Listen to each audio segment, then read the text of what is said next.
Title, but we're going to try to keep it a little faster than that. So one thing I think is really interesting about American history is that, you know, the founding fathers were very famous for being Enlightenment rationalists. And yet religion's always been, and belief's always been, at the cornerstone of the United States. And these two ideas have been in conflict forever. And it starts right from the very beginning. And in the 1830s, we see something called the Second Great Awakening. This is the history part of the show. It gets more interesting. Okay? And what's interesting about this is that I grew up in this part of New York State. And this Great Awakening, while it was nationwide, was especially interesting in an area called the Burnt Out area, which was up here by Rochester, New York. And what's interesting about the Second Awakening is it's just what it sounds like. It's a return to religion in everyday life. There are revivalists, the beginning of tent revivals, and it's all over the country. But in this part of the world, it was particularly about a handful of things. It was about trying to cleanse from sin and prepare for living a better life. But it also had an emphasis on millennialism. And millennialism is this idea that the Savior had come 2,000 years before, we're almost to the year 2000, and that Judgment Day was imminent, and there was going to be 1,000 years of peace. And in this very small area of upstate New York, a lot of new religions are started. The Latter-day Saints started there. The Jehovah's Witnesses started there. Adventism started there. The Shakers. Anybody familiar with the Shakers? For those of us from New York, we know that the Shakers were a group that were so sure the world was going to end that everyone took a vow of celibacy, including married couples. Okay. Also in the same area, we saw the birth of spiritual mediumism. This is the Fox sisters. About every 2 or 3 years, somebody does a movie about the Fox sisters. They're either really, really bad girls or they're really, really super interesting people. Well, let's see if we can get a little closer to what actually happened. 2 of the sisters, Kate and Maggie, are someplace between 8 and 15 years old, depending on who we listen to, and they hear knocks on the wall. And their parents come and say, "What's going on?" And they say, "Well, listen, if you listen carefully, you can hear knocks on the wall," raps they call them. And they would say, "It's Mr. Splithoof." Think about who Mr. Splithoof must be. And it started with, "Hey, listen to the knocks. Hey, Mr. Splithoof, knock 5 times." Pretty soon it started to be 2 for yes, 1 for no. And instead of Mr. Splithoof, the people in the area started to wonder if it had been somebody who had been murdered in the house before, years before. Now, right from the beginning, the Fox sisters had some doubters. And one of the doubters is this gentleman, Mr. Lewis.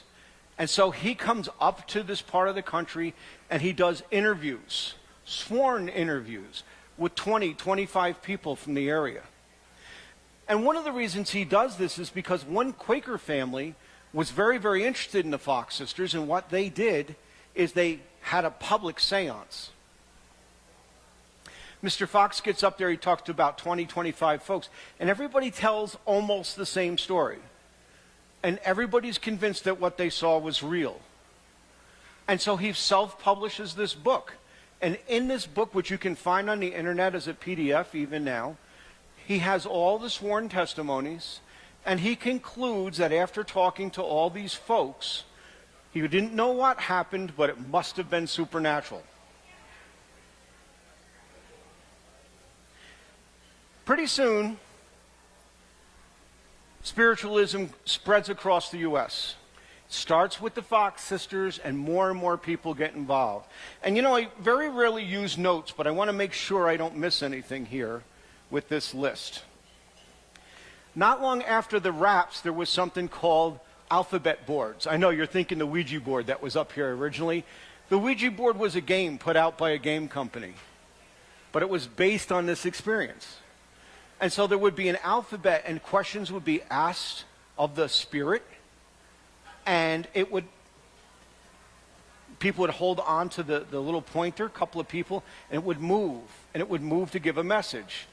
The problem, of course, is that this takes a long, long time. And so pretty soon the techniques develop. Now, before we get too involved in how these techniques developed, we have to ask ourselves a question. Were the spiritualists getting better at talking to spirits, or was the entertainment value rising from a bunch of folks who were trying to fool people? And this is this rationalist versus religious worldview that was combating each other. And remember, too, that the spiritualists had some very basic ideas.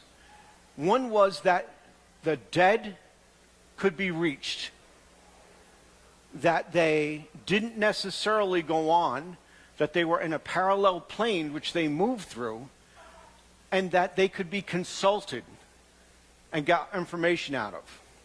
Now, compare that to a rationalist view which says there's no spirits. Compare that to the religion of the day, which is primarily in the United States Protestant, traditional Protestantism, with heaven and hell. So there's already built-in conflict throughout all of this. The spiritualism does continue to develop, from raps on the wall to alphabet boards to something called automatic writing. Automatic writing is really important in a couple of charts, but the idea is that the spirit takes control of the medium's body and they start to write. And it's not the medium writing, but the spirit. From there, it starts to develop to something called direct writing. You might have seen this in a movie, or if you ever go to a magic show that does spiritualism, you might see something like these slates. And they get shown empty, and then suddenly a message appears. This is the spirit writing directly as compared to through the medium. Spirit bells ring with nobody any place near them. Something called an apport happens. Things appear in the room on the table with the seance. Nobody can explain how they got there. We start to see manifestations of various sorts. Music, things floating in the air. Ectoplasm. Remember ectoplasm from Ghostbusters? That has a historical basis. Soon the spirits actually appear. Now, there are always people who believe, and there are always people who don't believe. And spiritualism sort of rises and then falls a little bit before the Civil War. About the time of the Civil War, thousands and thousands of soldiers died. Families were missing their sons and husbands and brothers.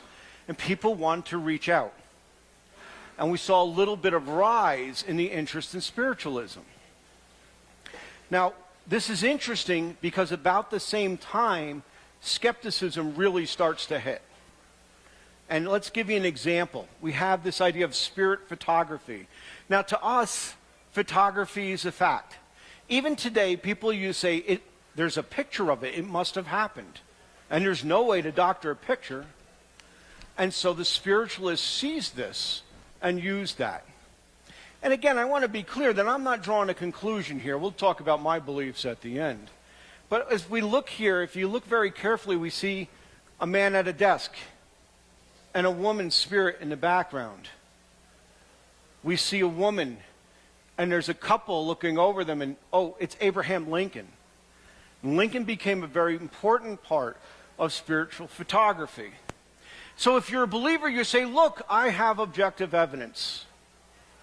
If you're not a believer, you say, there's this thing called the double exposure. And where this becomes very, very interesting is that just because people say, hey, I can prove this was a double exposure, doesn't stop people from believing. Because I prove that somebody is untruthful, doesn't mean that everybody who does this is untruthful, does it? And the logic is turned right back. And so belief becomes still very important. All right, I've danced around this a little bit. Let me tell you where I'm at. When I was young, I was a pure rationalist. If you couldn't prove it, it didn't happen. As I got older, lots of things happened that I can't understand. Good things and bad things. I had a college professor who later became a friend who described me this way. Jayne is a romantic in a tortoise shell. And this is still my view of the world, so if it seems like I'm showing both sides, it's because I don't know. I got to guess, but I don't know. As things go on, it starts to get a little sticky for the mediums. First of all, there's these exposures of spirit photography. People start going through the luggage of people who claim to be mediums. 1875, one medium had their luggage gone through, and what they found in there, and I think this is interesting, is they found touch poles. So remember, most seances are done in the dark, and the idea is somebody can hide behind something and touch you on the shoulder. A particularly interesting one a couple of years later to me is a spiritualist would conjure a spirit, and that spirit had a dark black beard, and that spirit would allow people to clip pieces of hair from that beard as souvenirs. This went really, really well, and it's very, very convincing if you think about it, until that medium's luggage was gone through and a fake beard was found in it, and it matched the hairs that had been clipped. Still, this is a little difficult. Is it coincidence? I don't know. It becomes more difficult when there's a male medium, and there's this woman, Miss Wood. She's infamous for this. And they conjured up a spirit of a woman who moved about the room during the seance. Well, Miss Wood had had about enough, and she grabbed the spirit and pulled off its mask and pulled off its gown, and it was the medium. Still, people's interest continued. Magicians started to incorporate spirit effects into their shows. Most magicians didn't claim they could really contact spirits. Some did. Harry Houdini, who later on became very, very interested in exposing mediums, included some spirit effects in their shows. What most of the mediums did was say neither that it was true or that it wasn't true. These two brothers, bring up the next slide here. The Davenport brothers had come up with a very, very good spiritualist moment. What they did is they made a cabinet on stage, and they had somebody come and tie them to their chairs. It wasn't Mark. Mark, where are you? When Mark talks later, you'll see, luckily for most of the time, it wasn't Mark. And they would sit in that cabinet, and as soon as the doors were closed, things would fly out the top, and spirits would float along, and we'd hear voices, various voices, and music, and predictions. One particular young person saw the show and was completely impressed. This gentleman, John Neville Maskelyne. About 19 or 20 years old, he went and saw the Davenport brothers, and he was completely impressed by the show. What nobody realizes is that Maskelyne is also a genius magician. And what he was impressed by was the magical effects that he saw. Maskelyne set out to create the same act using magic and showing how it worked. Now, the Davenport brothers were already in a little trouble because they had booked a tour in Europe, and they set up their cabinet and they got tied to their chairs, and somebody as good as this gentleman, Mark, who talks next, came up and tied them to the chairs, and nothing happened. Now, you would think this would be enough for people to say, look, clearly there's not spiritual mediums. But what did they say? The conditions aren't right. The number of doubters here made the spirits uncooperative. Now, it's easy to sit here in 2022 and say, well, that makes perfect sense. But step back. It does make a certain sense, doesn't it? It's a hostile environment. Why would I leave happiness on the other side of the grave to come talk to people who don't believe in me? Anyway, as time goes on, the Davenport brothers fall out of favor, and Maskelyne gets challenged in a magazine called The Strand. The Strand is a biennial, and a gentleman called Hiram Fox, Sir Hiram Fox, offered 20 pounds for anybody who could reproduce, Hiram Maxim offered 20 pounds to anybody who could reproduce what a certain medium, Mr. Fox, was doing. 20 pounds, not a lot of money now, but it was $100 American in 1911. Okay? Think about inflation in the last year and now multiply that times 100 years and think about that's a serious amount of money. Now, Masculine thought this was fun, and he answered, and for 3 or 4 issues they went back and forth. And finally it ended with Masculine going, look, this is how I would do it. And that was the end of the discussion. But he didn't like the idea that people were being deceived, or at least he thought they were being deceived. And so he created a committee, and that committee's job was to investigate these affairs. While Mescaline is going through towards the end of his career, a young person called Harry Houdini. You guys know Harry, right? Harry Houdini. Harry Houdini's a famous magician. Honestly, folks, he wasn't that good a magician. He really wasn't. He was a fantastic escapist. And he was a brilliant creator of buzz. He would have broke the internet if he was alive now. This guy knew how to draw a crowd and get that crowd interested. He was friends with another really famous individual, Sir Arthur Conan Doyle. Doyle is a believer. Doyle is a very serious believer. And during this time, Harry's lost his mom. So Doyle says, look, I know you're a doubter, but mediumship is real. And my wife, Lady Doyle, is a spiritual medium. Come to my house, we'll hold a seance, and we'll convince you it's real.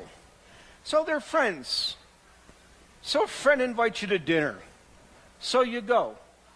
I would. And there's a seance. And during the seance, the Lady Doyle contacts Harry's mom. And she uses automatic writing. Remember automatic writing? That's when the spirit took over and you started to write. And she wrote 15 pages of notes from Harry's mom. Harry thanked the Doyles from the evening and left.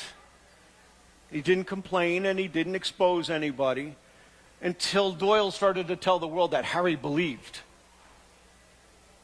And then he told the world that Harry was actually a very adept spiritual medium. Well, Harry was heartbroken over the loss of his mom, and he felt bound to do an exposure of the Lady Doyle. There are 3 reasons he thinks the Lady Doyle is a fake. The first one is on the top of every page of the automatic writing, every one of the 15 pages, there's a cross. Because Doyle doesn't realize that Harry's Jewish, and that Harry's mom is Jewish, and that she was married to a rabbi. The second problem is throughout the whole thing, she doesn't refer to Harry as Eric. She calls him Harry. Well, his mom would have called him Eric. Now, this isn't too convincing until this final, I hate to say it, but a pun is worth it, nail in the coffin. All 15 pages are in English. Harry's mom only spoke German. Harry considered this an exposure, the end of the affair, and he went on to investigate other things. Now, if you're a believer, what's the problem with all this? The basic problem is she's talking to us now. We all speak English. She put a cross on the top because she knew that meant something to Lady Doyle. Okay? And of course I called him Harry. You called him Harry? It's very difficult. How do you know? Well, Harry is sure. And what he begins to do is he begins to investigate as many mediums as possible. He's in the newspapers all the time. He's even called before Congress. And while this is all happening, he's training investigators. But one of the most famous is this woman, Rose Mackenberg. And what Rose was is a newspaper investigator who was trained by Harry Houdini in the methods used by phony mediums. Couldn't have been training her in those used by real mediums because they wouldn't need phony methods. Again, the tension is there the whole time.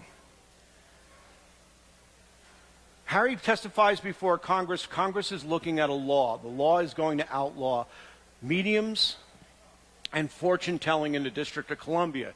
We often forget that Congress is basically the state legislature for the District of Columbia. Ultimately, mostly through lack of interest, this bill fails. But Harry testifies in April of 1926 and dies in October of 1926. Interestingly enough, his legacy lives on.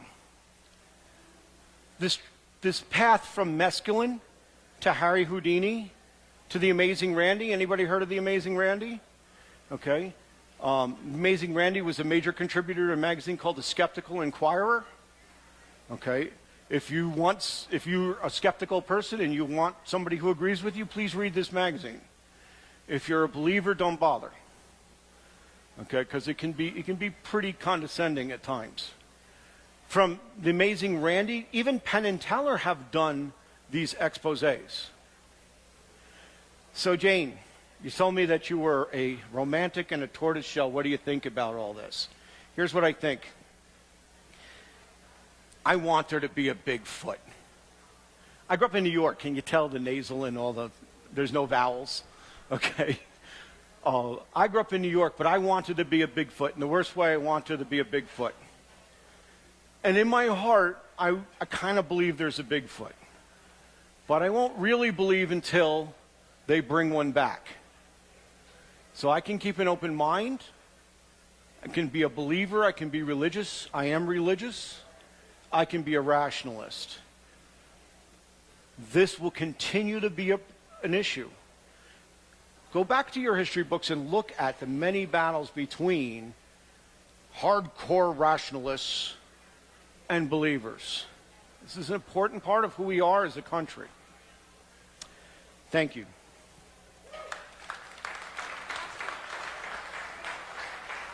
This is me.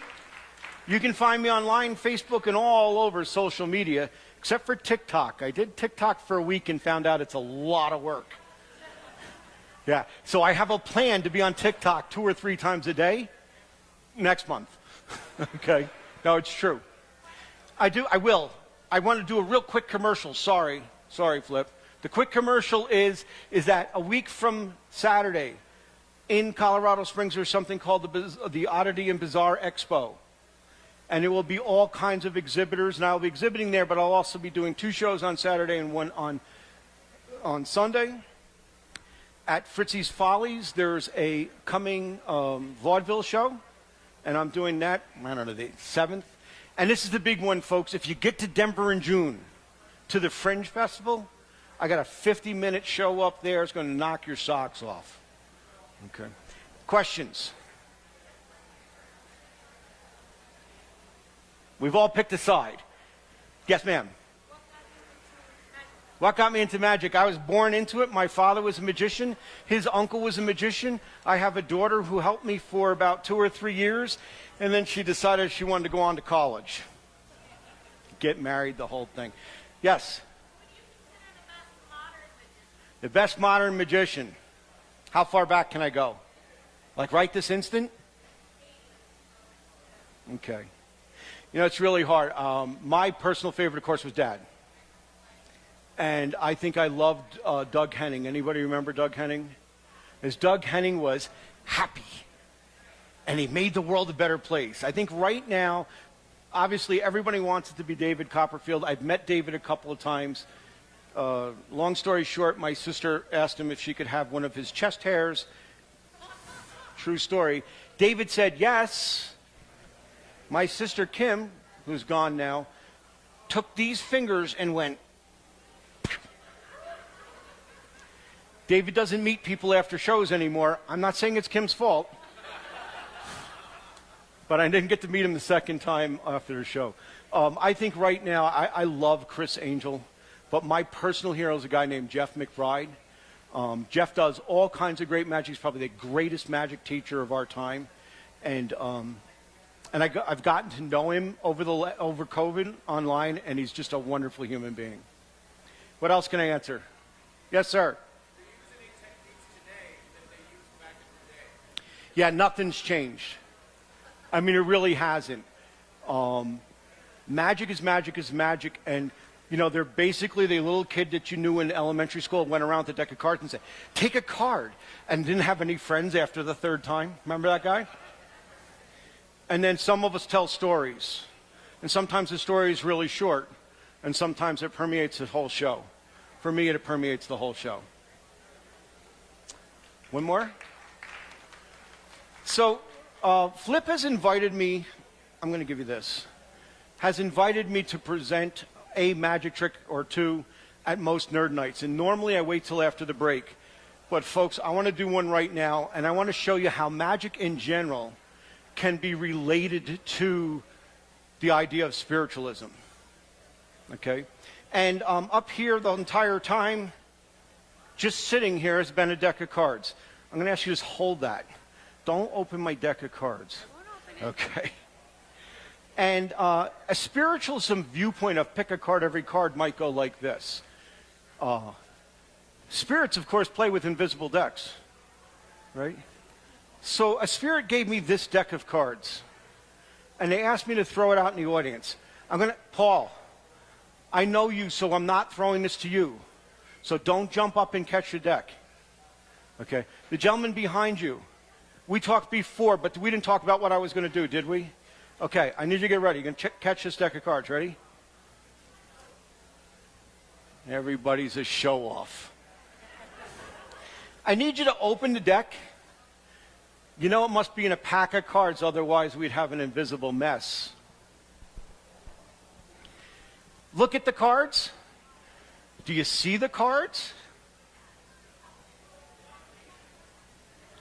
What was that? Yeah, okay. I want you to pick any card you want. Sure. Can you see the cards? No. What do you got? Okay, so I want you to tell everybody what the card is. I need a suit and a value. So what's the suit? The Ace of Hearts. The Ace of Hearts. The Ace of Hearts is like the hardest way to do this.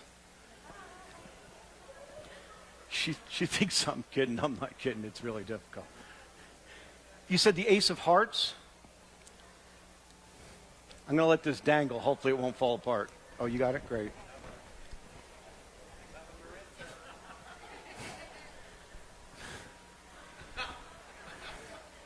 My life's not hard enough.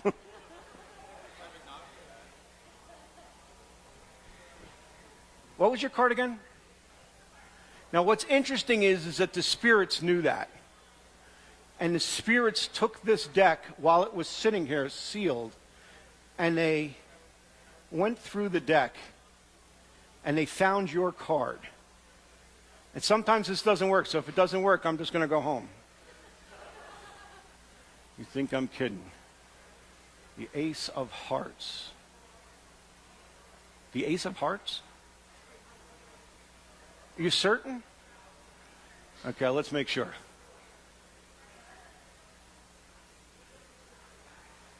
Well, look at that. The Ace of Hearts. Now, if you look in this deck, and you don't talk to Maritza, who's got a cheating angle over here, you'll see that in this deck of cards that are all face up, your card, the Ace of Hearts, is the only one that's turned around. Clap really loud so the spirits will leave. Thank you guys. You have a great audience. Thank you so much. I'm going to find this thing. Thank you, Jayne.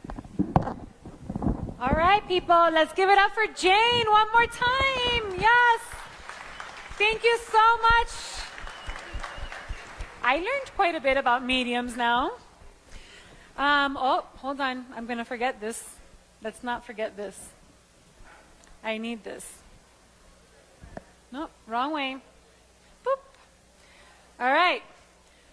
So we do something in between each presenters, which is nerd trivia, and today it's 420. So of course we're going to do it about some 420 information. Now, I'd like to say that I want you guys to be very good little boys and girls and raise your hand if you know the answer to the question, and we will call out for you so that everyone gets a chance, okay? So our first question is, what year did cannabis become legal for medicinal use in Colorado? Nope. Nope. Medicinal. Nope. Closer.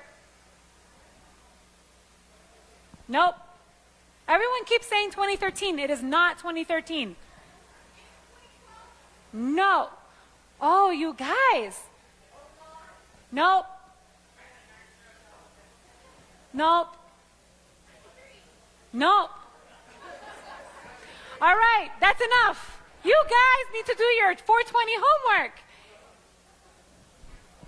2000. Actually, California was the first one to approve marijuana for medicinal use in the late 90s, and then we followed suit. So there's that. Okay, let's step it up, guys. You're supposed to be nerds, yeah. So what is the name of the 1936 propaganda film used to scare people with misinformation about the dangers of smoking marijuana? Yes, sir! Reefer Madness it is! Come on, all right. We love that.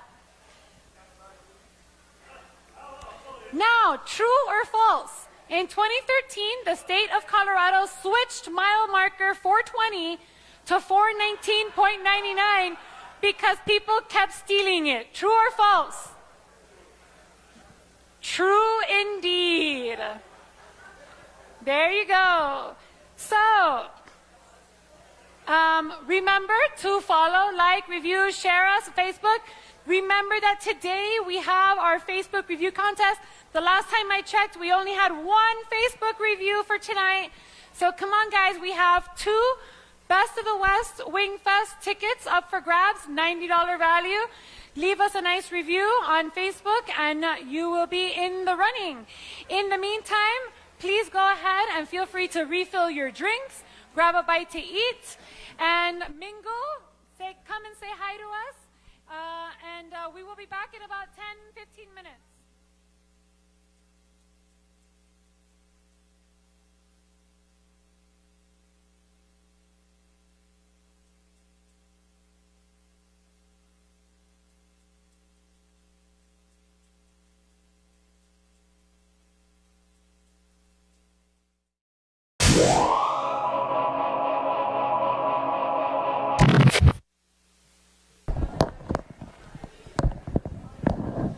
Look, we have some brand new nerds right here in the front. Like true nerds, I love it.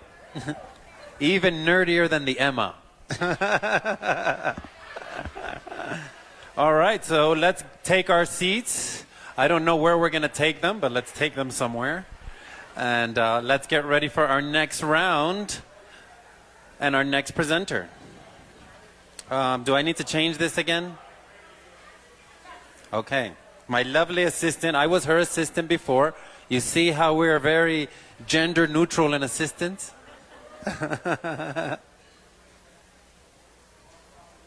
Actually, I'm going to take this time to thank Maritza because she's amazing and all the things that she does. And where's Samantha? Samantha, let's say a thank you to Samantha for checking everybody in and keeping all that part organized. Thank you, Samantha. And any second now, I'm either going to end up in knots or... All right. So, with that, I'm going to introduce Mark Barsocchini to the stage and tell us a bunch of cool things about knots. All right, let's put our hands together.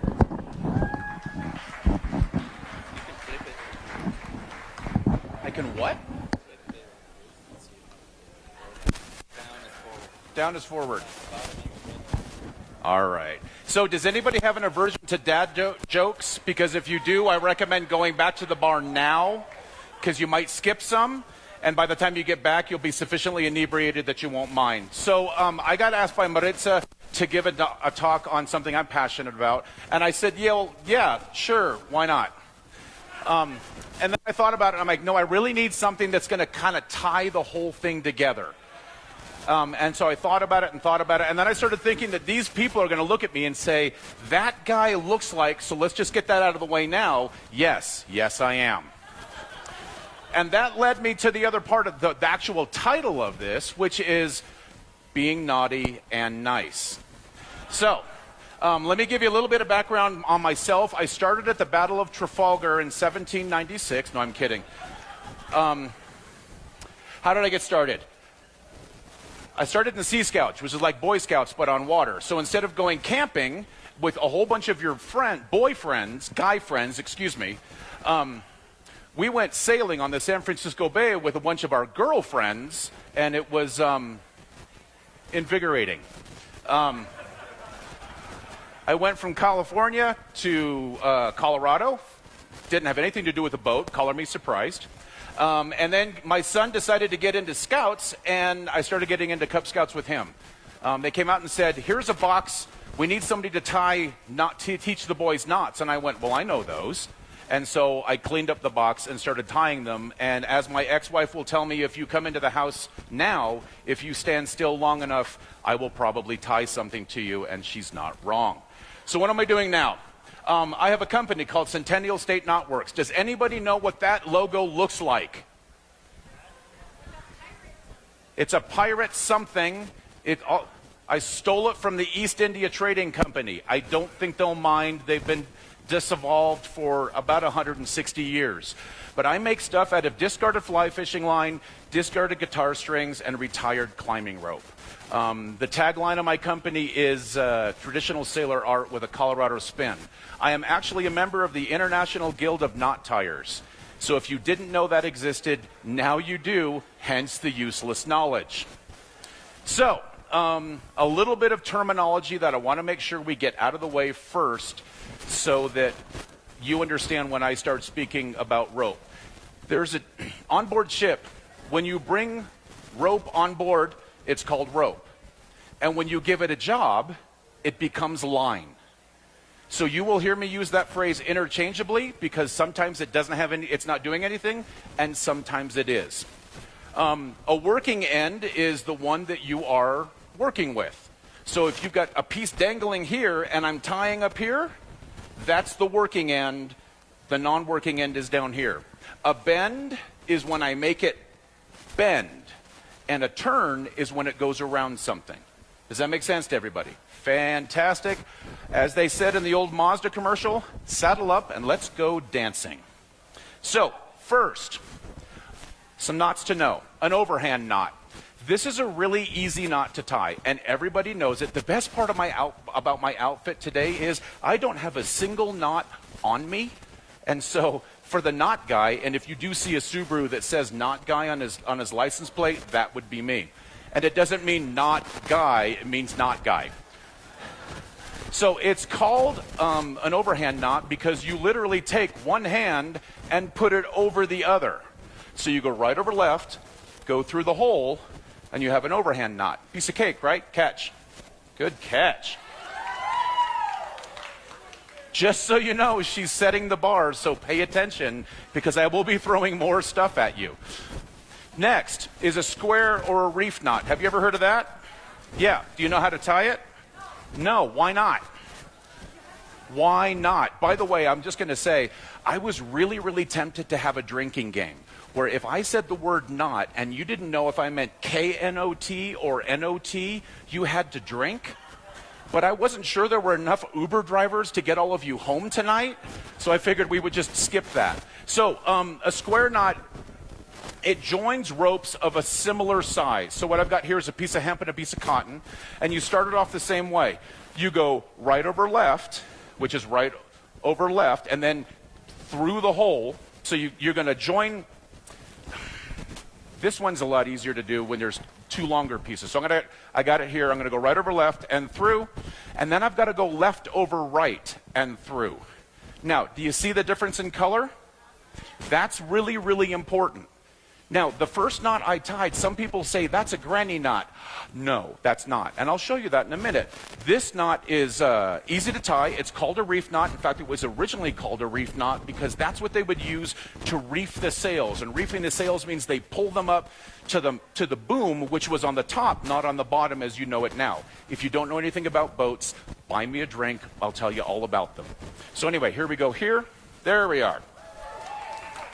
So, as I said, doing this with a clicker is a pain because I've got to dig it out of my pocket, but we'll figure it out. Granny knot.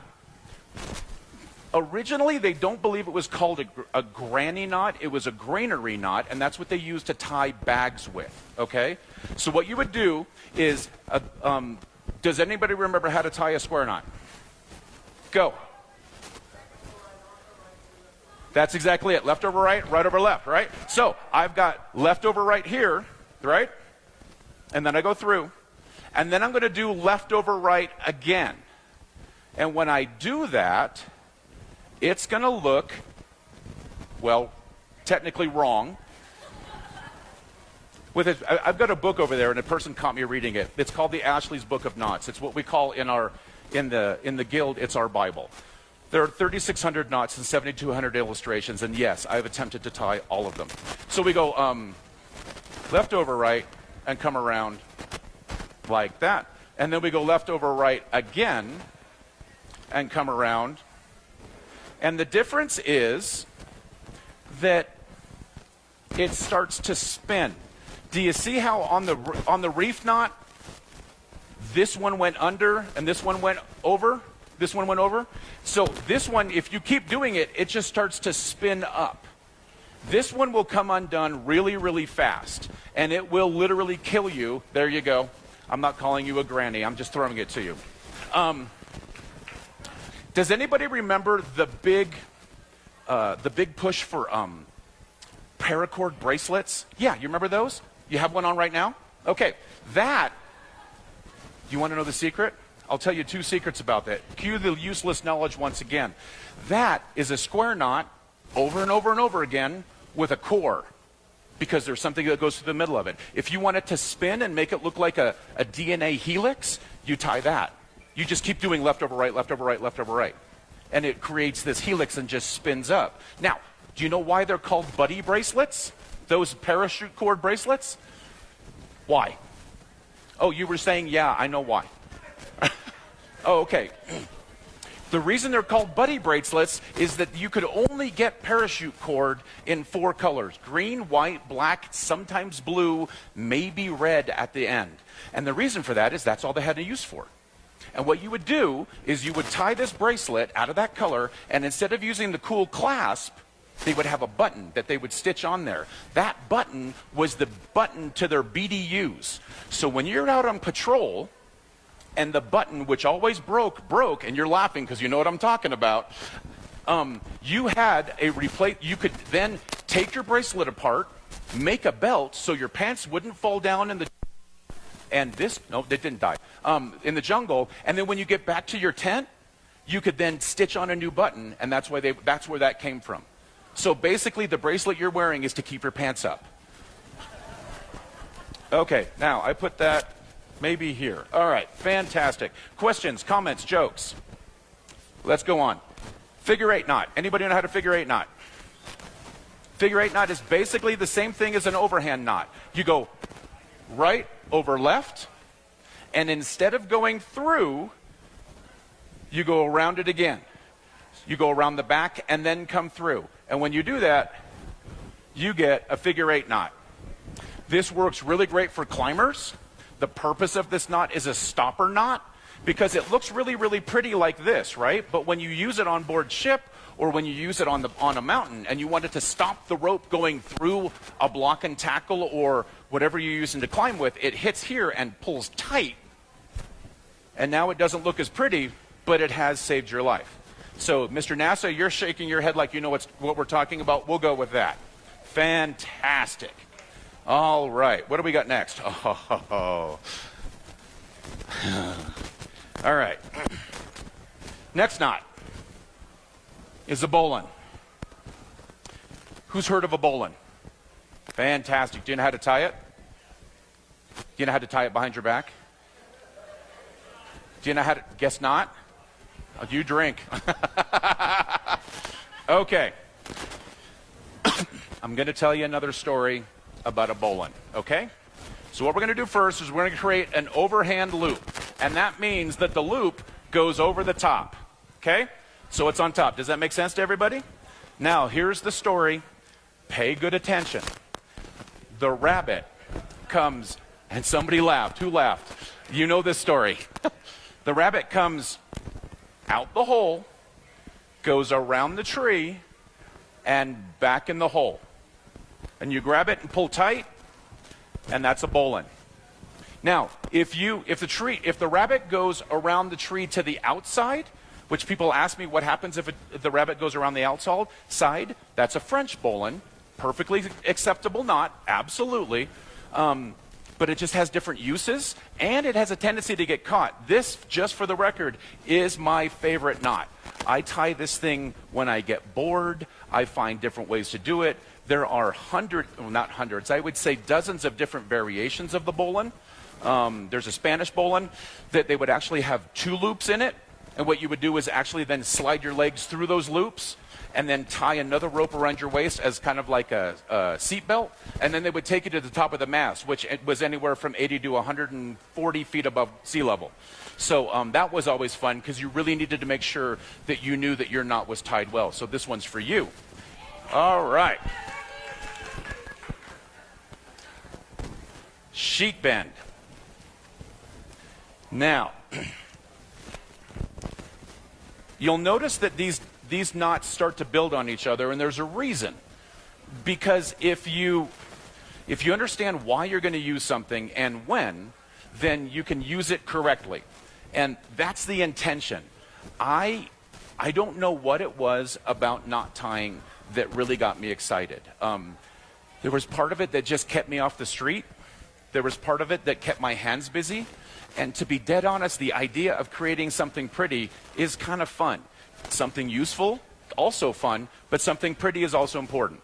So this knot is better than the square knot for a number of reasons. It won't come undone as quickly.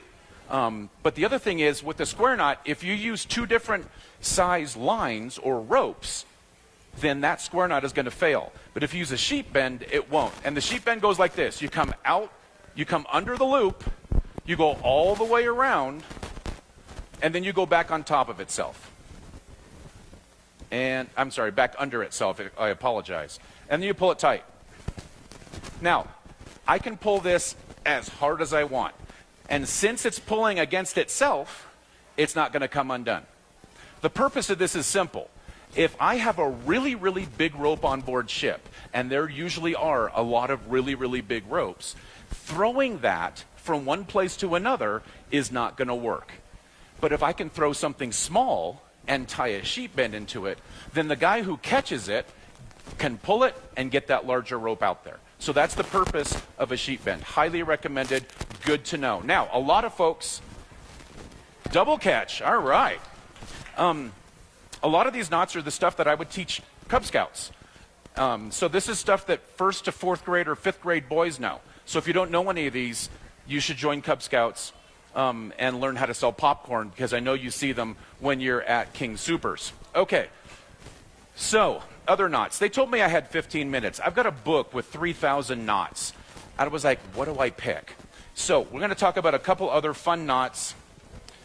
This one, has anyone ever heard of a monkey's fist? Does anybody know how to tie a monkey's fist? Okay. We're going to be here for a minute because that's a lot of rope. And I'm not going to put this in my mouth. This will go here for now. Monkey's fist has a very specific purpose. The purpose is to add weight to something, to a rope, so I can throw it from one location to another. Because if I take this and try to throw it all the way over to the seafood cafe, it's not going to get there.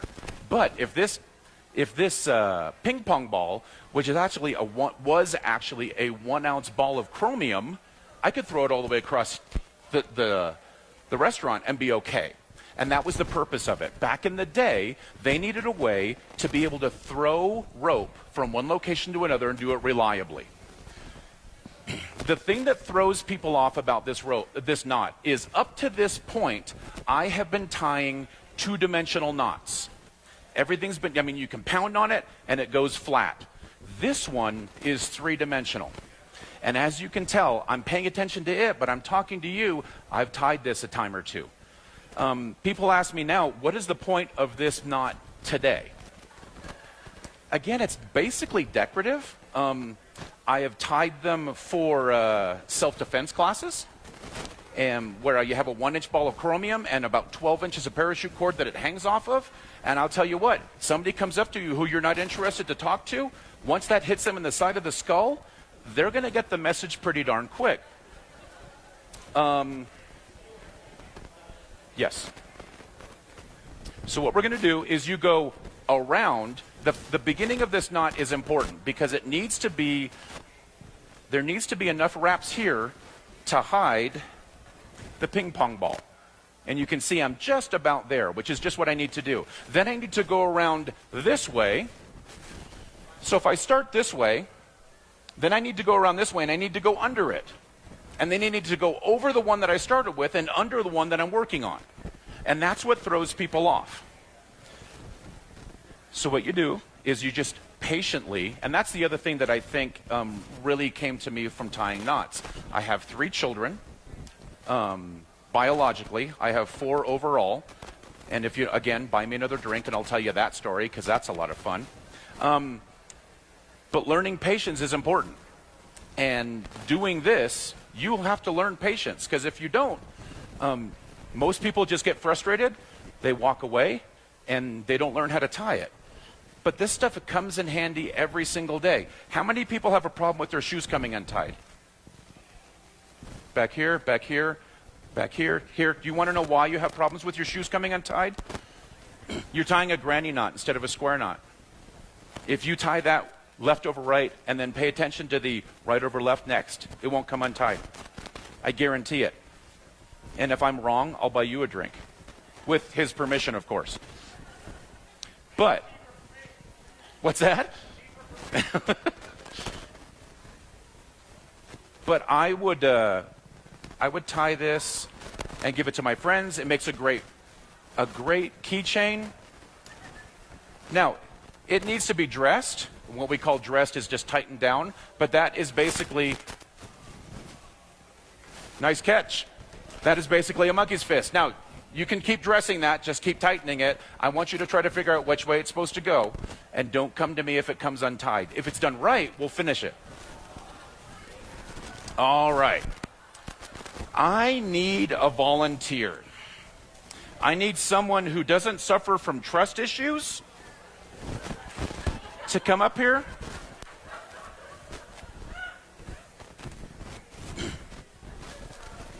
Excellent. And what was your name? Sheila. Sheila, it's nice to see you. Please face that way. So we're going to talk about this knot next. Yes, a handcuff knot. It's a cute shade of pink you're turning, Sheila. Now, I will tell you that when I go to pop-up markets and sell my wares, people, and I'm not trying to be disparaging at all. I'm just going to say, of the times that I've been asked this question, 99.9873% of them, and there haven't been that many, have been women, where they would just say, so, do you know how to tie adult knots? And all I had to say was, yes. Yes, I do. So, handcuff knot has a whole bunch of KNOTTY naughty ways to use this, but also healthy ways to use it. So what you're going to do is you're going to make a loop like this, okay? And that's an underhand loop because that part's coming towards you. And then I'm going to do another underhand loop, and it's going to sit over the top like this. Got it? I'm going to reach through here. I'm going to reach through here and pull it out. And now you can see the handcuff knot. Sheila, may I see your wrists? And what's your middle name? Marie. Marie. We'll use that as a safe word. So now, that's a handcuff knot. Easy to tie, quick to tie. It's not secure right now. If I let go, you can just take it apart. Exactly. You wouldn't want to do that because I'm sure you're going to want to take this home with you and figure out how to tie it for later. There are YouTube videos on that. That's for you. My favorite story about the handcuff knot. When a child falls down a well, okay, usually what the safety people or the people who are there to save them would do would be to tie a bowline with a really big loop and say, put this under your arms and put your arms straight down, or even put your arms in your hands in your pockets. And then they'll pull the kid up and boom, Bob's your uncle, kid's out of there, and now Lassie can go get dinner. There was a time when a boy fell down, and it was a very small well, and he fell down like this. He couldn't get his arms down. And they couldn't send a bowline down because his arms were already up. So the fireman actually tied a handcuff knot, lowered it down, said, put this over your wrists. They did. He said, this is going to hurt for a minute, but we'll fix it when you get out. And they pulled him straight out. So does it yeah, exactly. You were thinking other stuff, and this is a life-saving knot.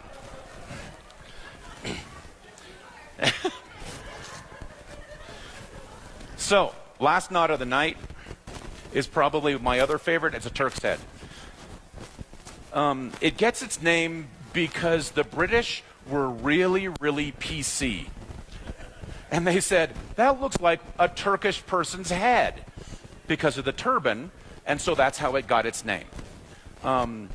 It serves no, quote, useful purpose. There isn't any life-saving idea behind it. There's no way to tie your shoes with it.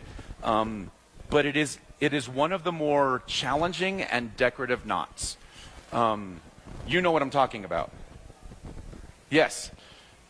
It can be tied, this knot right here, and I'll explain a little bit about how this knot is built. This is what's called a 5x3. 1, 2, 3, 4, 5 turns. And if I take this section right here, it crosses itself 1, 2, 3 times. So it's a 5x3 Turk's head. Now you might say, Mark, what good is that to you? How does that make your life better? I am currently in negotiations with a design firm in California to go and tie 26 lampshades, light shades, okay, that are going to hang from the ceiling of varying sizes. The first one is going to be 10 feet across at the top and 5.5 feet across at the bottom. The second one, and there's 11 of the second, are 6 feet across by 3 feet across. And the last one, of which there are 14, are 3 feet across and 1.5 feet across. And they're going to have me tie a Turk's head for all 26 of those knots. And I'm going to do that for Google for $25,000. So, at least that's what I'm going to tell them it's going to cost. I've tied this knot a lot. I tied this knot for my rings. And in the time that I've told you that story, I'm done with it. It's a lot of fun to be able to tie. If you're interested in having what we refer to as a Nantucket sailor's bracelet, which is what the sailors off the coast of Nantucket would tie during sailing season, because they had nothing to do with their hands during the quiet time between races. I'm going to be up at Lost Friend Brewing on the 1st of May, tying those for $10 a piece. Young lady right there, catch.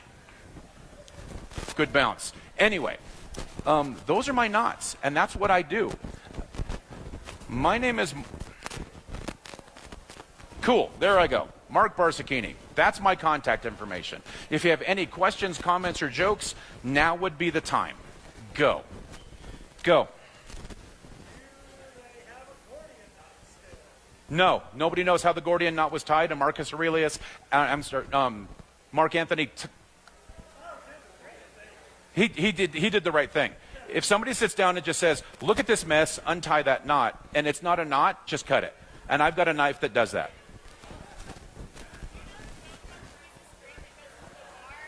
The joke about the piece of string that goes into a bar? Yeah, I'm afraid not.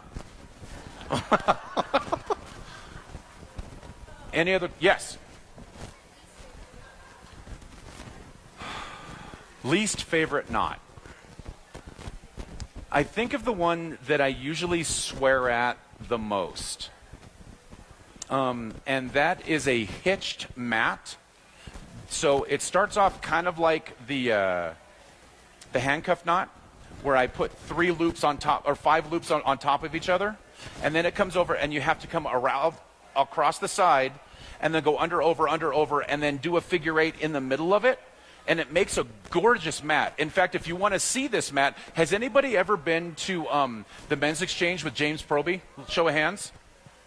Yeah? Yeah? Okay, if you haven't been there, go see him. Because James outfits guys really, really well. So ladies, if you're with a guy who you want to dress better, go see James. But when you go to see James, he'll say, go stand on that knot, or on that mat.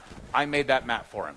I have not tied it again since, because I'm like, no, I have lost enough hair. I don't need to do it anymore. Anything else? Fisherman's knot? Yes, I can. Absolutely. Basically, that's 2 overhand knots that are tied with a core of the other one. And when you pull it tight, they cinch down on each other so it doesn't slack off. Yeah, great knot to use. I don't use it so much with the fly fishing stuff. They usually use a surgeon's knot with that, but because that ties 2 different size knots together. But connecting monofilament, it works really, really well. What's that? Can I tie a jiu-jitsu knot? Yes, that's a square knot. I've seen it tied. In fact, my son who does taekwondo, he's like, Dad, look at my new belt. I'm looking at him going, it's just a square knot. What the hell is that about? Shouldn't you do something cool? Anyway, you guys have been awesome. You guys have a great night.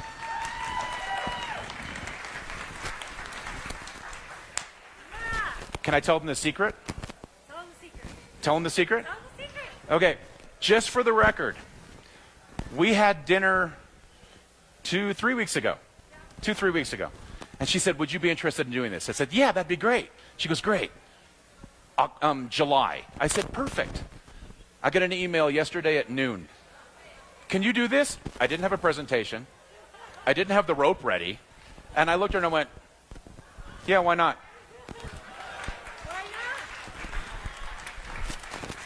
It's going to be warm and sweaty. Oh, yay. My favorite. I didn't even hear that. All right. One more time for Mark. Woo! Awesome. So, you know what that means, everyone. That means another round of trivia. 420 trivia. Okay, so let's see if you guys did a little bit of studying in between, all right? Come on. We've got, what year did cannabis become legal for recreational use in Colorado Springs? Damn it! I thought you were right. 2012! This young lady right over here, she gets a prize. Woo! All right. So, next question. What plant used in beer is in the same family as cannabis? Yes, hops. Now, both plants look similar, have pungent aromas, and also contain many of the same terpenes, hence the signature smell. So they are both part of the Cannabinaceae family. I don't know how you say that, but yeah, they're both part of that family. And the last trivia question for the night. What ice cream brand marked the holiday 420 in 2018 with a public call for social justice advocating for the expungement of all marijuana-related convictions? Yes, sir. I had some of them yesterday. It was delicious. I love those guys. All right. So we have like 3 reviews from tonight. Come on. Are we not entertaining? Are we not entertaining you guys? Can you please go on the Facebook and give us an amazing review and say how awesome we are. And then you'll be able to have 2 free tickets to our Best of the West Wing Fest. So come on, get to work. You've got about 10, 15 minutes for another break. Refill those drinks and write those reviews. Oh, yeah, you get a little chicken, too. You get a chicken and some. It's going to be amazing. I promise. All right, DJ. Start off by looking at this photograph. Last year, 2021, the city of Colorado Springs celebrated their 150th anniversary. We were founded on July 31st, 1871.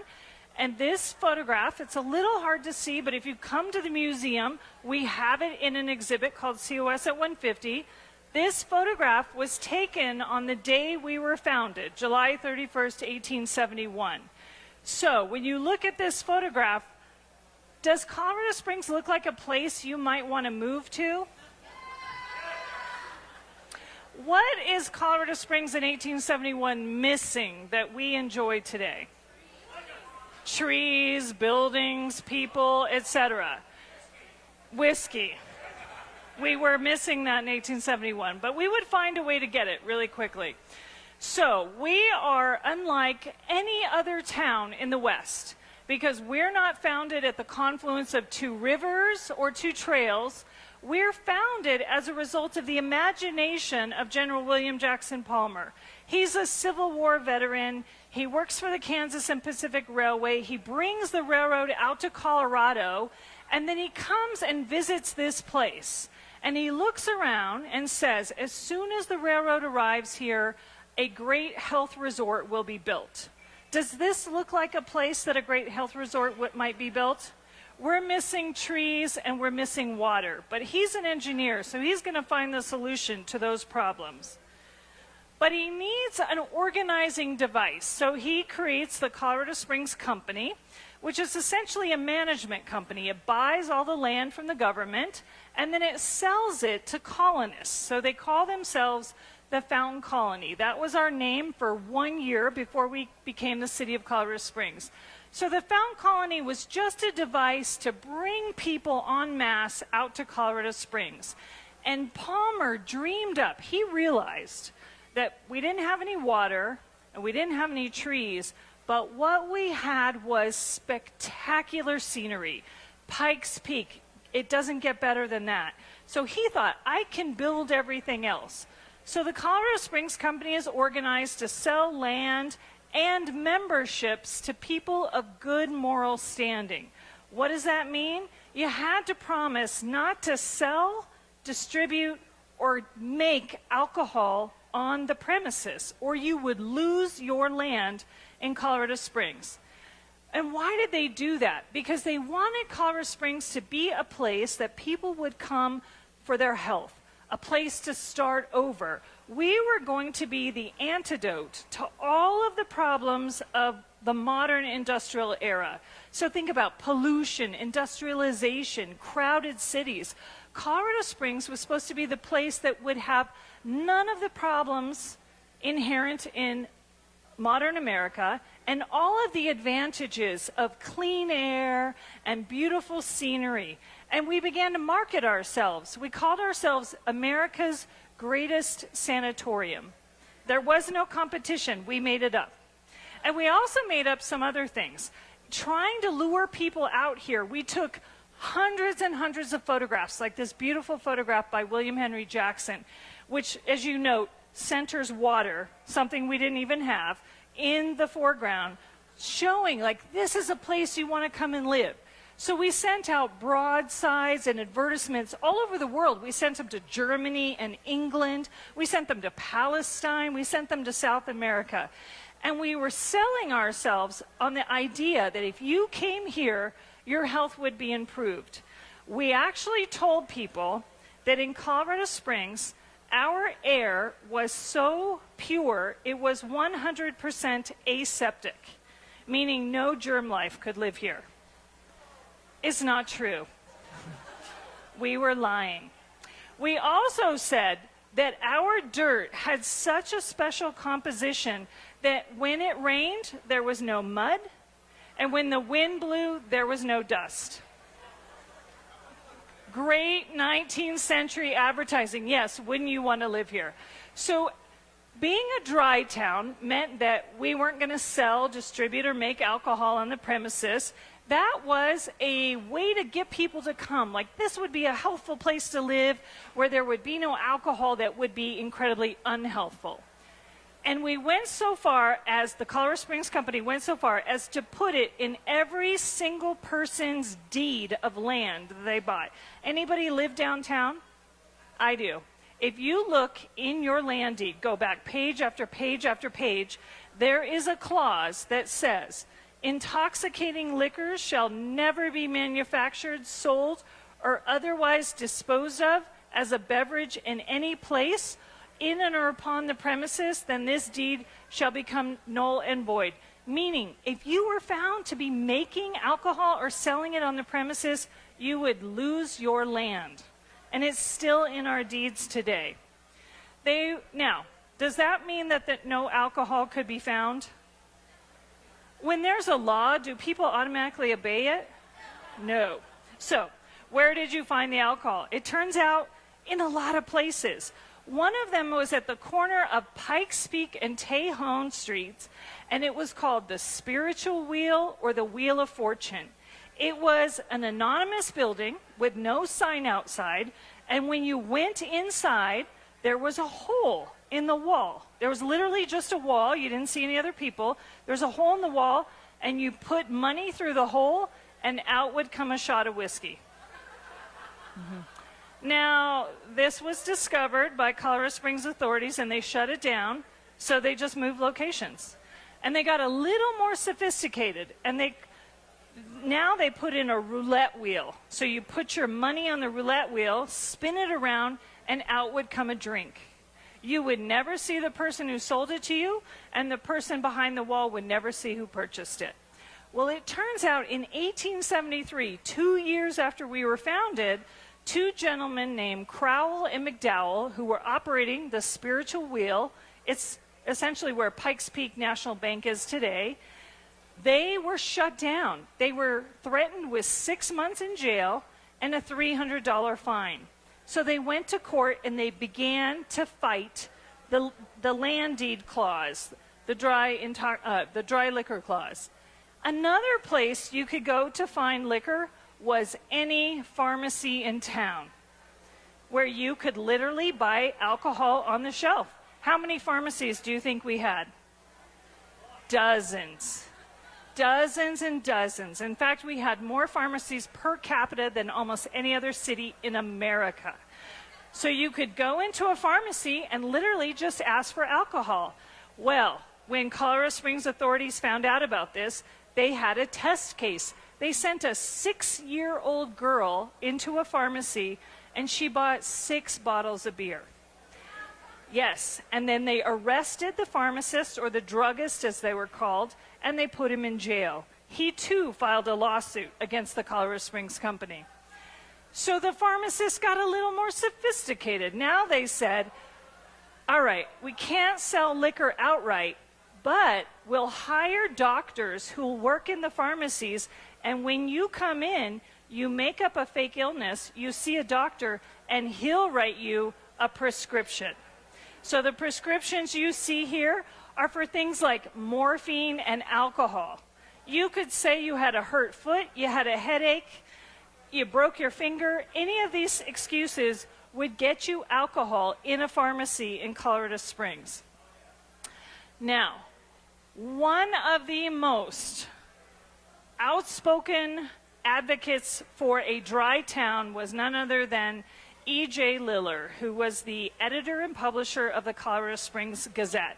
And he wrote column after column after column, and he was outing all of these pharmacists and druggists. He was putting their names in the paper and saying, you are selling cups of evil to our residents, and you are responsible for the cups of death that will be killing your fellow residents.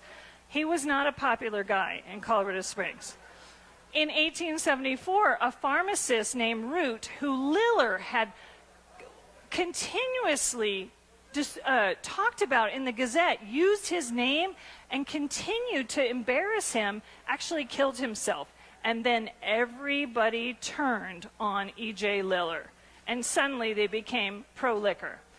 Now, as all of this is happening, that original case by Crowell and McDowell goes all the way to the Colorado Supreme Court, and then it goes to the United States Supreme Court, where it is upheld in 1879, saying that it is illegal to sell, make, produce, or distribute alcohol in Colorado Springs.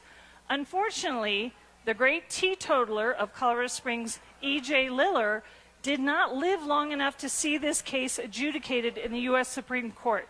He died of a laudanum, meaning opium overdose, in 1875. A bit of a hypocrite.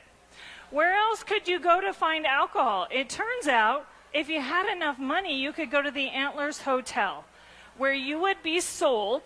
And by the way, the majority stockholder in the Antlers Hotel was none other than William Jackson Palmer. So you could go to the Antlers Hotel. This is a 1883 Christmas menu on the left, and it lists things like tortoise soup and oysters. And if you wonder how that might have gotten to Colorado in the 1880s, that's a really good question, right? Lots of fish in Colorado.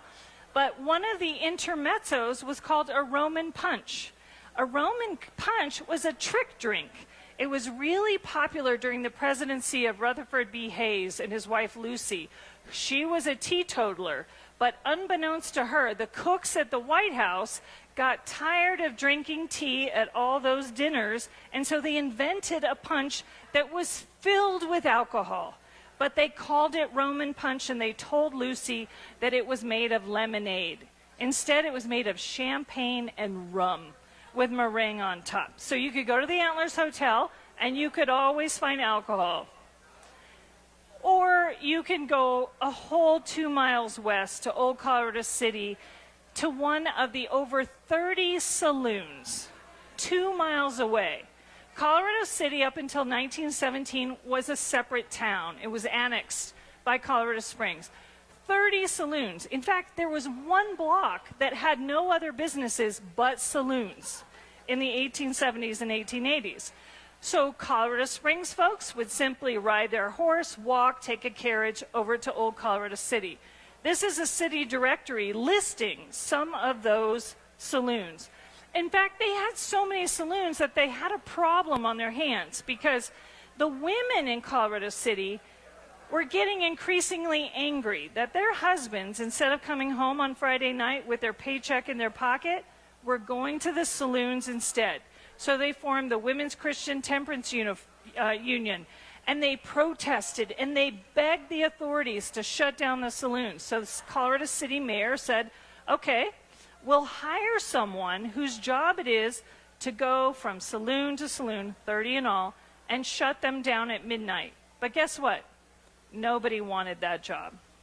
So they hired a 19-year-old young man named George Birdsall to go and shut every single saloon down. He was the only one willing to do it. He became sheriff of El Paso at age 32, El Paso County. He was the mayor of Colorado Springs for many, many years. A really unlucky job. And it turns out they wouldn't really listen to him, but nobody else would take the job. So the saloons were always an option, except Colorado City voted itself dry in 1913 because the women of Colorado City kept going to the officials saying, we want these saloons shut down. Our husbands aren't bringing their paychecks home. So in 1913, Colorado City voted itself dry, and all of those saloons had to shut down overnight. What to do? Well, two enterprising men who owned saloons opened up a brand new town called Ramona. Its nickname was Whiskey Town. It was located 6 blocks north of Colorado City. Do you know where Thorndale Park is? Off of Uinta? That's where Ramona was. It was Whiskey Town. There was 49 residents. There were almost more saloons than residents. They also had an athletic club. They had a boxing ring. And they had the Heidelberg Cafe. that was run by the Geiger family, where they would serve you German meals and booze. And it operated solely on its own for one whole year until the authorities in Colorado Springs, who were so angry that they were selling so much alcohol, shut off their water. So they couldn't operate any longer, and then the state of Colorado, voted itself dry in 1916, and Ramona literally evaporated overnight. So we as a state voted ourselves dry 3 years before the 18th Amendment, known as the Volstead Act, outlawed liquor across the land. Now, another interesting place you could find liquor, and you wouldn't expect it, was a place called the Keeley Institute, which was created to help alcoholics get off the liquor, get off the bottle. And their technique was twofold. It was a 4-week cure, and there were over 200 Keeley Institutes across the country. Ours was on North Nevada Avenue. So you check yourself into the Keeley Institute for a 4-week regimen. The first week consisted of drinking as much alcohol as you possibly could. Literally, as much as you could tolerate. After the first week, they gave you injections of chloride of gold. It was called the chloride cure. So they would inject you with special vials of poison, including strychnine. They dyed the injections red, white, and blue. They claimed to cure hundreds of thousands of people, including 17,000 alcoholic doctors. That's worrisome, right? So believe it or not, one of the easiest places to find alcohol in Colorado Springs was a place that was created to combat alcoholism. Now, lots and lots of people realized that when alcohol was illegal, they could make money. So they started creating bathtub gin, brewing their own beer. All throughout Colorado Springs, there are stories of beer gardens in Cheyenne Canyon, Garden of the Gods, Austin Bluffs, places just outside the city limits. And when the cops would shut down one, they'd simply move on and open another. Finally, I have to tell you that one of the easiest places to find alcohol was at the home of General William Jackson Palmer himself. Because it turns out he was not a teetotaler. He drank. How do we know this? We have his diaries, okay? We've read his letters. We've seen his receipts where he ordered alcohol in bulk from places like New York and Paris and Germany. Also, in 2018, city archaeologist Anna Cordova noticed bottles popping up along Camp Creek, right south of Glen Erie and north of Garden of the Gods. She found bricks and light bulbs and bottles, and then she called in a team of archaeologists, and when they did a dig, they found General William Jackson Palmer's midden, meaning his trash dump. And guess what they found? Alcohol. Lots and lots of alcohol. Beer from Wisconsin and Germany and New York and Pueblo. Wine from Germany and France and Spain. It turns out Palmer wasn't a teetotaler all along. He wanted Colorado Springs to be a dry town just because he thought it would be good for business, that people would want to move to a place that would be sustainable for families and homes and churches. So, what we know now is that all along, Colorado Springs wasn't a dry town for moral reasons, but just for business purposes. Thankfully, Prohibition was repealed in 1933, and after 1933, the Colorado Springs Company no longer litigated any liquor violations. So you are all welcome.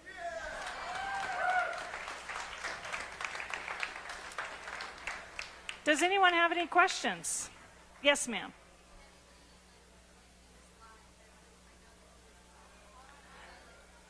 She asked, did anyone know that he was into alcohol during his lifetime? They sure did if they were invited over for dinner. Yeah. So in fact, in that lower right-hand corner, those are bottle tags for like brandy and fine liquors. Those were found in the trash and dumped away. Up front is a gin bottle. In the back is a beer bottle. Those are 2 beer bottles. So if you went to dinner at Glen Erie, you were served liquor with wines, fine wines and brandies with every single course. But it was kind of like the worst kept secret. Yes, good question. Yes.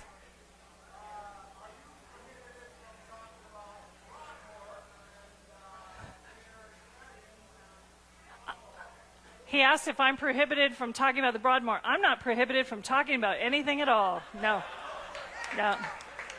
So, Spencer Penrose.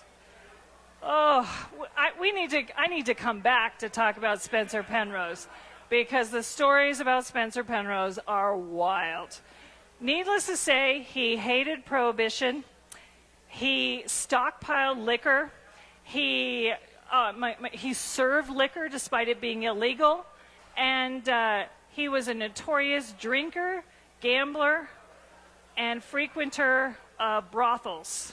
Yes. So invite me back and I'll talk about Spencer Penrose. Yes. Yes, sir.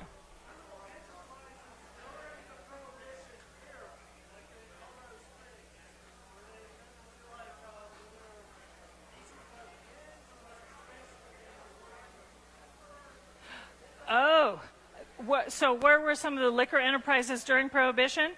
One of the largest liquor operations was a set of stills in the Black Forest. Yes. So the Internal Revenue agents infiltrated that facility. They posed as buyers, bought liquor, and then shut it down. But honestly, it was like whack-a-mole. Wherever a still would be shut down, another would open up. Now, there's a whole nother story about alcohol and the mafia related to Pueblo. The Smaldino crime family from Chicago infiltrated Pueblo to make and distribute alcohol. And alcohol from Pueblo came up on the train, it came up in cars, it came up in wagons. The truth is, Colorado Springs was never truly a dry town. Great question. Yes, ma'am.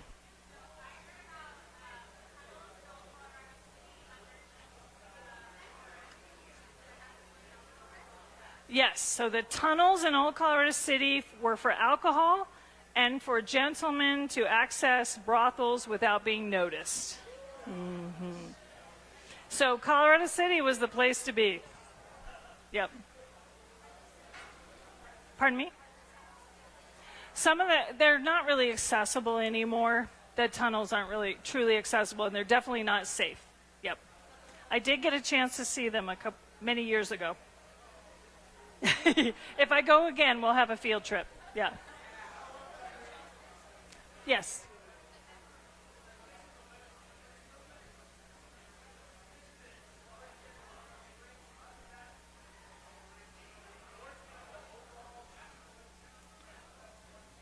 Great question.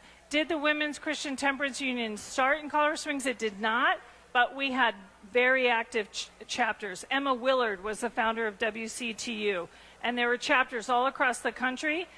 We had upwards of any time 5 or 6 chapters here in the Pikes Peak region. Yep. Yes. Kansas is where Carrie Nation was from, the axe chopper, who would go into saloons and chop at bars and people and alcohol. And she visited Colorado Springs. And she brought her axe. Yes. All right. Thank you.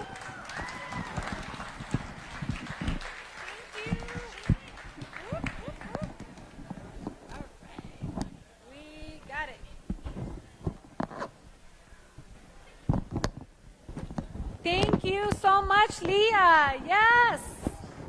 Everyone, clap, clap, clap. Get my phone so I can announce the winner. Whoop, whoop. All right. So, how about those speakers we had today? How amazing were they, huh? We learned a little bit about a lot today, I think. So, for today's review contest, our Facebook review contest. We have quite a few reviews that came in. You last minute guys, you nerds like to procrastinate there. But I am going to read one, and hopefully this person is here.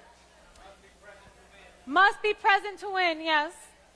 So we have here, I came across this amazing fun couple who introduced me to this event and brought me out of my shell. This event is a great way to get people to be social and learn about things they wouldn't typically look up on their own. I enjoyed this evening and look forward to many great evenings at Nerd Night. Stephanie Zimmer, where are you? Stephanie Zimmer, going once. Pop, pop, pop, pop. All right, going twice. It's going. All right, I will pick one more. All right, so I had first heard of Nerd Night in Denver, which is amazing. I loved it. Then it dawned on me, maybe the Springs has a Nerd Night. I'm so glad we do. If you haven't heard of Nerd Night, it's like a TED Talk, but with booze. So I've listened to the mating habits of animals, why Silmarillion is like the Bible, the history of espresso, to why zoning in Denver is important. There is a world of nerd beyond the conventional. You'll learn things you didn't know you didn't know. Miss Sheila Bustamante, we've got a winner for our Wingfest tickets. Thank you so much for your amazing review, Sheila, and thank you everyone for being here tonight. We appreciate you all. One of the reasons why Flip and I decided to start Nerd Night here in the Springs is because we thought we needed to meet new people, and that's what we've done. And next month, May 18th, I believe it is going to be our 1-year anniversary of hosting Nerd Night here in the Springs. So in that year, we have met amazing people, brought together amazing people, and hopefully you guys, we see your faces here some more. So thank you again. Here you go. Yep, Wednesday, May 18th. And keep on the lookout on our Facebook, on our Instagram. We try to be active. And again, if you have any presenting ideas, nerdnightcos@gmail.com. Feel free to send us an email and we will respond to you. Flip and I also host another monthly event, which the next one is this coming Monday, April 25th. It's called Memoirs, True Stories Unfiltered. It is a true storytelling event where people just like you and me get up on stage and tell a 20-minute condensed version of their life story according to the theme. This month's theme is Emerging from the Chaos. So if you guys like, it's another free event, and we host that at 3E's Comedy Club. And again, you all know this because we've been saying it all day, all night tonight, is Best of the West Wingfest coming this summer. At Best of the West Wingfest on Facebook, Instagram, bestofthewestwingfest.com. You can know more information on that. And that is the end. Thanks again for coming. Have a great night. Reach out to us. Say what's up before you leave, all right?